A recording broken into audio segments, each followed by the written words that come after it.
নপুংসক কিন্নৰ অথবা হিজৰা সম্পূৰ্ণ পুৰুষো নহয় আৰু নাৰীও নহয়, যেন প্ৰকৃতিৰ বিস্ময় আৰু নিয়তিৰ নিৰ্মম উপহাস। তেওঁলোকে বুকুৰ মাজত অহৰহ কঢ়িয়াই ফুৰে অতৃপ্তি, অৱহেলা আৰু উপেক্ষাৰ যন্ত্ৰণা।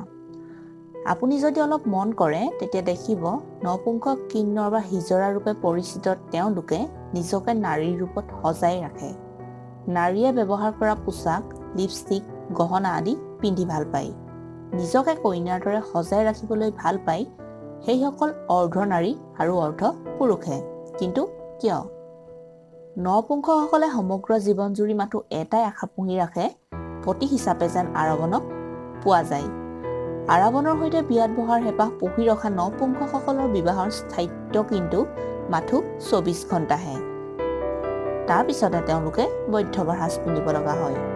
আজিৰ এই ভিডিঅ'টোত আপোনালোকক পৌৰাণিক কাহিনী কিছুমানৰ বিষয়ে অৱগত কৰিবলৈ লৈছোঁ, যিবিলাক কাহিনীত নপুংসকলৰ জীৱনৰ বিষয়ে উল্লেখ আছে। পৌৰাণিক কাহিনীৰ মতে ভগৱান বিষ্ণুৱেও মোহিনী ৰূপ ধাৰণ কৰি বিবাহ পাশত আবদ্ধ হৈছিল। ভাগৱত পুৰাণৰ মতে বিষ্ণুৰ ৰূপত মোহিনী আৰু শিৱৰ সম্বন্ধটোক দৰ্শোৱা হৈছে। ৰাক্ষসৰ মুখৰ পৰা চালনা কৰি অমৃতৰ কলহ সৰকাবৰ বাবে বিষ্ণুৱে মোহিনী ৰূপ ধাৰণ কৰিছিল। মোহিনী ৰূপত শিৱ আকৰ্ষিত হৈ পৰিল আৰু বিবাহ পাশত আবদ্ধ হ'ল। ভগৱান শিৱ আৰু মোহিনীৰ যি পুত্ৰ সন্তান জন্ম হ'ল, তেওঁৰ নাম অয়প্পা ৰাখিলে। বৰ্তমান কেৰেলা ৰাজ্যত অৱস্থিত চাবৰিলাল মন্দিৰ এইজন অয়প্পাৰেই হয়, য'ত মহিলাৰ প্ৰৱেশ নিষিদ্ধ হয়।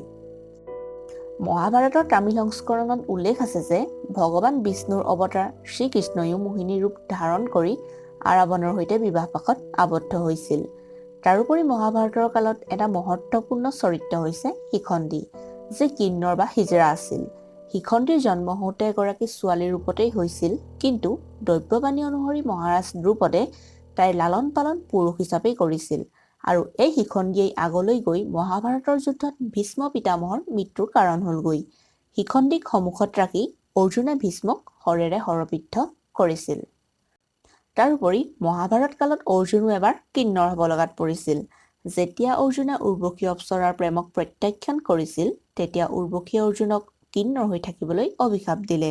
শ্ৰীকৃষ্ণই তেতিয়া অৰ্জুনক আশ্বস্ত কৰি ক'লে যে অজ্ঞাতবাসৰ সময়ত এই অভিশাপেই বৰদান হিচাপে কামত দিব।